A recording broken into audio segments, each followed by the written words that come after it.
Olá pessoal, eu sou aluno Emanuel da Cruz Lima, faço parte do programa de pós-graduação em Ciência e Engenharia de Materiais a nível de doutorado.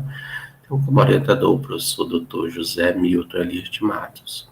Bom, o trabalho é um trabalho de revisão, uma revisão da literatura sobre os métodos de síntese e fotodegradação dos produtos farmacêuticos e de cuidados pessoais, que tem como siglas CCPs, utilizando nanotubos de titanato, uma revisão crítica.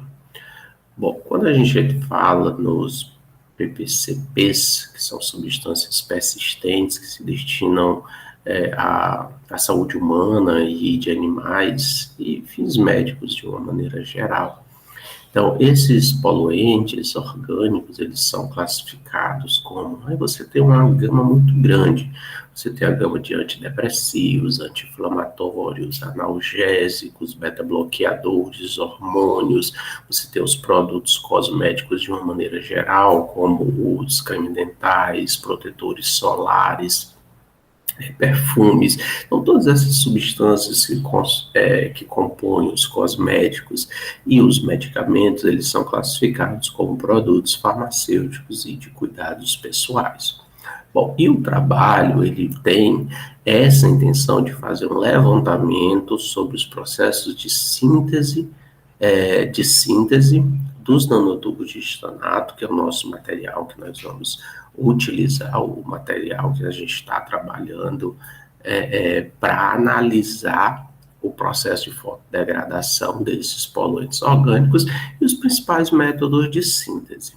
Bom, o objetivo desse trabalho é estudar, fazer um levantamento, uma revisão bibliográfica acerca dos processos de síntese dos nanotubos, especificamente dos nanotubos de titanato, e sua utilização no processo de fotodegradação desses poluentes orgânicos à base de produtos farmacêuticos e de cuidados pessoais em águas residuais.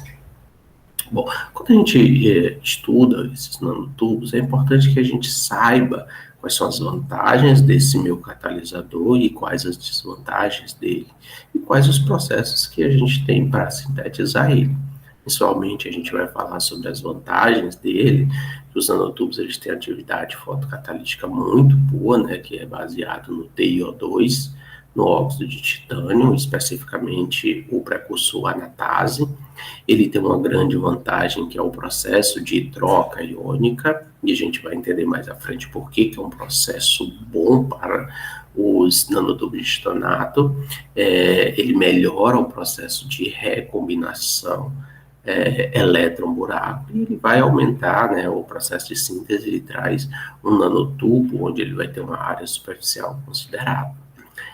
Quais são as desvantagens desse processo? Justamente uma ampla gama da banda gap, né? Ela é uma banda dos semimetais, no caso, ela apresenta esse intervalo de banda de 3,3 em torno desse intervalo. O que é que a gente pretende, o que é que o trabalho pretende mostrar, quais são os materiais que, fazendo um processo de troca iônica, reduz essa banda gap. Então, sintetizar esses materiais modificados no nanotubos de titanato com essa ampla faixa de absorção é muito interessante, porque a gente vai pegar uma faixa que não seja uma faixa. A gente sabe que a radiação solar ela pega em torno de 4% da radiação ultravioleta, então é interessante que a gente traga esse material para a região mais próxima do visível, que pega uma ampla gama do espectro solar, diminui ainda mais o grau de recombinação de carga, das cargas geradas, elétron-buracos. Por quê? Porque a gente vai fazer o que nós chamamos de processo de troca iônica. Você tem um material, nós temos um material que é o nanotubos de titanato, que ele é sintetizado por um meio chamado hidrotérmico alcalino. Só temos esse processo? Não, nós temos outros processos que se trabalham. Nós temos a deposição química de vapor, com precipitação, microemulsão, anodização, sol-gel, de estudo sólido, e nós temos as duas que, na verdade, uma, que é a hidrotérmica alcalina, e ela, um pouco, eu sempre utilizo essa palavra, melhorada. Nós temos a convencional, que é a hidrotérmica alcalina, convencional, que foi desenvolvida por Kaçuga ali no final dos anos 90. Nós temos um melhoramento já adicionando processo, reduzindo o tempo de síntese, que é o processo hidrotérmico alcalino, já com micro-ondas, tratado com micro-ondas. Quando a gente fala, eu falei no slide passado sobre o processo eletroamburábico, porque quando a gente fala no processo hidrotérmico alcalino, a gente utiliza uma base forte, e essa base forte é o hidróxido de sódio, onde ela deixa um íon metálico, que é o sódio, no tubo, na superfície, nas paredes do tubo e no interior do tubo.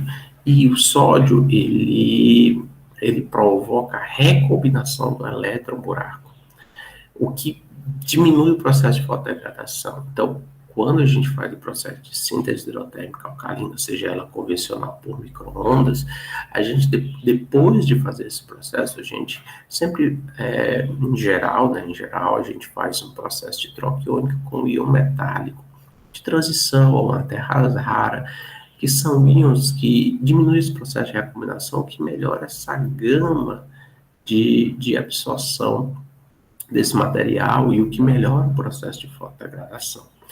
Então, a citrose endotérmica alcalina ela tem várias vantagens, dentre elas o processo de operacional, que é um processo simples, ele é ambientalmente favorável, porque, como o próprio nome já está dizendo, ele é hidrotérmico, trabalha com água, e você utiliza uma base forte, mas essa base ela pode ser facilmente neutralizada. E também você tem um processo de controlar as propriedades com a temperatura. Uma observação importante, o método alcalino convencional, a gente tem, que difere do de micro-ondas, é o tempo. A gente tem um tempo de, em média, 72 horas e uma temperatura de 140 graus Celsius. Já o de micro-ondas, você reduz muito esse tempo, você vai ter um tempo de 2, 3, 4 horas de síntese, o que é muito importante para o consumo, né, de energia, principalmente. E as considerações finais acerca do processo, a ocorrência desses produtos farmacêuticos e de cuidados pessoais residuais principalmente devido à remoção incompleta deles em estações de tratamentos e na indústria. Dentre as técnicas para remoção, nós temos a fotocatálise, né, de nanotubos de titanato com metais de transição, que é um processo muito interessante, muito estudado, que dá para ser bem desenvolvido. E ela é vantajosa em relação a outras, porque além da capacidade de fotodegradação que ela tem em relação a esses produtos farmacêuticos de cuidado pessoal, além disso, o processo de fotocatálise que utiliza a técnica hidrotérmica alcalina com troca iônica, ela pode recuperar o catalisador, já que a gente utiliza um processo de catálise heterogênea, onde o catalisador está numa fase diferente, né? O catalisador está numa fase sólida, então a gente pode ter esse processo de recuperação do catalisador. Certo? Então aqui nós temos algumas referências que a gente utilizou e meu muito obrigado a todos.